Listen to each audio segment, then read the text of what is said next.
오늘 말씀 13절은요. 방언을 말하는 자들이 통역하기를 기도하라 라고 권면합니다. 왜냐하면 방언 14절에 보시면 방언 기도는 영이 기도하는 것이므로 마음의 열매를 맺지 못하기 때문이다. 그러면 어떻게 해야 되는가? 15절 영으로 기도하고 방언으로 기도하고 마음으로 기도한다 라고 말씀합니다.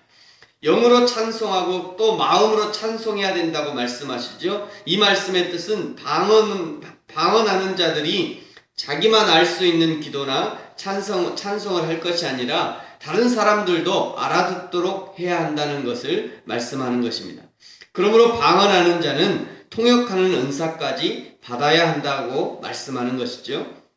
그렇다고 해서 방언의 은사가 있는 자는 부지런히 어떤 노력을 통해서 통역의 은사를 받도록 해야 된다, 이런 의미의 말씀은 아닙니다. 왜냐하면 은사라는 것은 하나님의 선물로 하나님께서 전적으로 은혜로 주시는 선물이기 때문입니다.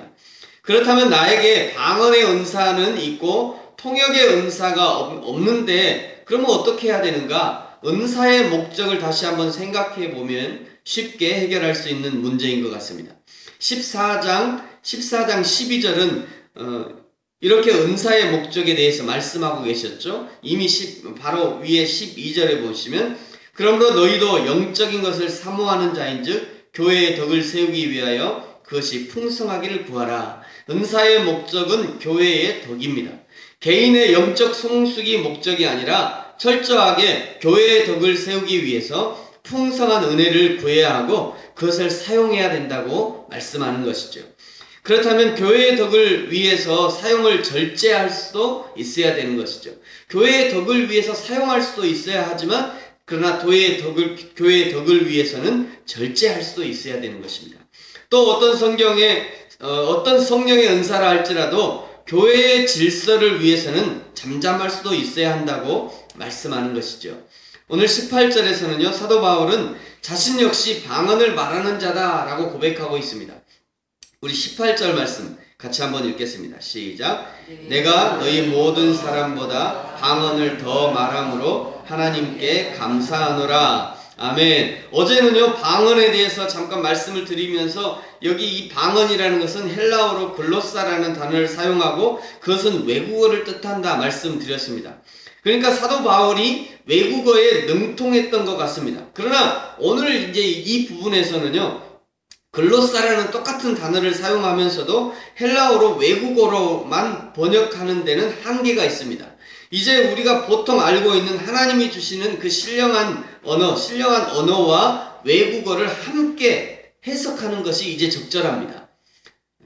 그런데 사도 바울은 왜 이 글로사라고 하는 이 단어를 외국어와 또 하늘의 언어로 혼용하면서 사용하고 있는가? 이것이 이제 풀어야 될 문제인데요. 이것을 글로사라는 것을 그냥 외국어로만 번역하면 우리가 보통 교회에서 나타나는 성도들에게 나타나는 이 방언의 은사를 해석하기가 되게 어렵습니다.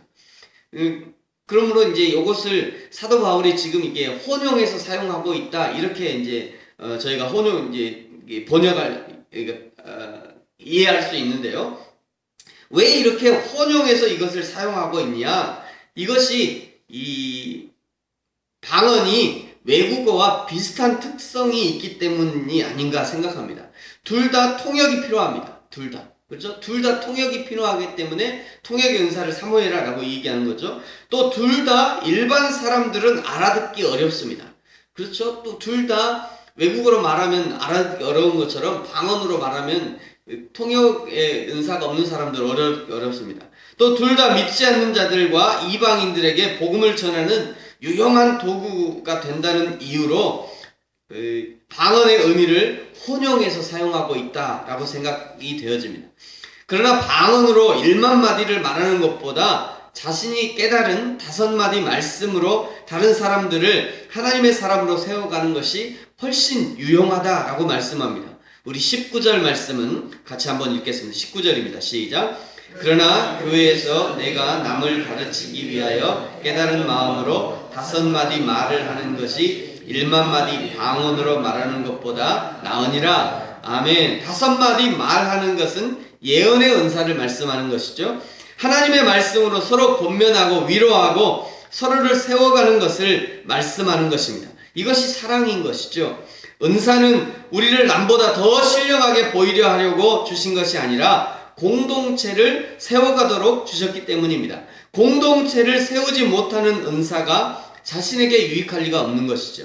사랑하는 성도 여러분, 풍성한 하나님의 은사를 구하시기 바랍니다. 그리고 그 은사를 통해서 하나님의 공동체인 교회를 세워가고 교회가 더 풍성해지고 나의 은사를 통해서 교회에서 더 큰 유익이 되어지는 저와 여러분이 되어지기를 소망합니다. 20절에 보시면요, 20절 말씀은 악한 일을 행하는 데는 머리를 잘 쓰면서 정작 지혜롭게 생각하는 데는 유치한 어린아이 같이 되지 말라고 말씀합니다. 우리 20절 말씀 같이 한번 읽겠습니다. 시작. 형제들아, 지혜에는 아이가 되지 말고 악에는 어린아이가 되라. 지혜에는 장성한 사람이 되라. 아멘. 방언에 푹 빠져 살면서 말이죠, 반지성주의로 흐른 채 자기 자랑에만 열심인 사람을 염두에 둔 말씀입니다. 하나님의 신비한 천국의 방언을 말한다고 자기 자랑에 빠져서 자신에게 유익도 없는, 공동체에도 유익이 없는 방언을 말하는 자들에게 경고하는 것이죠. 저와 여러분의 모든 은사가 개인에게는 물론이려니와 공동체에도 큰 유익이 되는 은사가 되어지기를 소망합니다.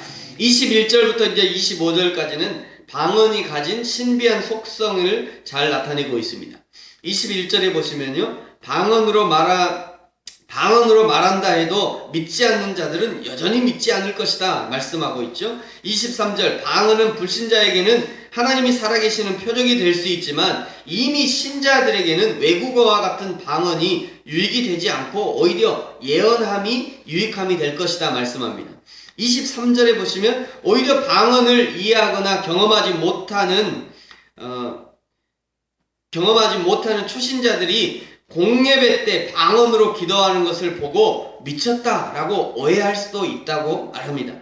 보통 이렇게 믿지 않는 그 이전에 교회 다닐 때 보면요, 어릴 때 제가 보면 믿지 않는 남편분들이 자기 부인을 찾으러 교회 왔다가 막 방언으로 말하는 거 보면서 누나 미쳤다고 막 이렇게 하는 것들이 가끔 어릴 때 봤어요. 지금 그런 얘기를 하는 거죠. 방언으로 온 교회가 다 방언으로만 말하면 믿지 않는 사람이 들어와서 교회에 보면서 미쳤다라고 얘기할 수 있다는 것이죠. 그러나 24절, 25절에 보시면요, 하나님의 말씀을 풀어서 설명하고 알아듣기 쉽게 강의하는 예언을 말하면 초신자들, 믿지 않는 자들의 죄를 드러내고 책망하여서 회개에 이르게 함으로써 하나님을 경배할 뿐 아니라 그들이 그 예수 그리스도 하나님의 살아계심을 전파하는 자로 변화시킬 수 있다고 말씀하고 있습니다.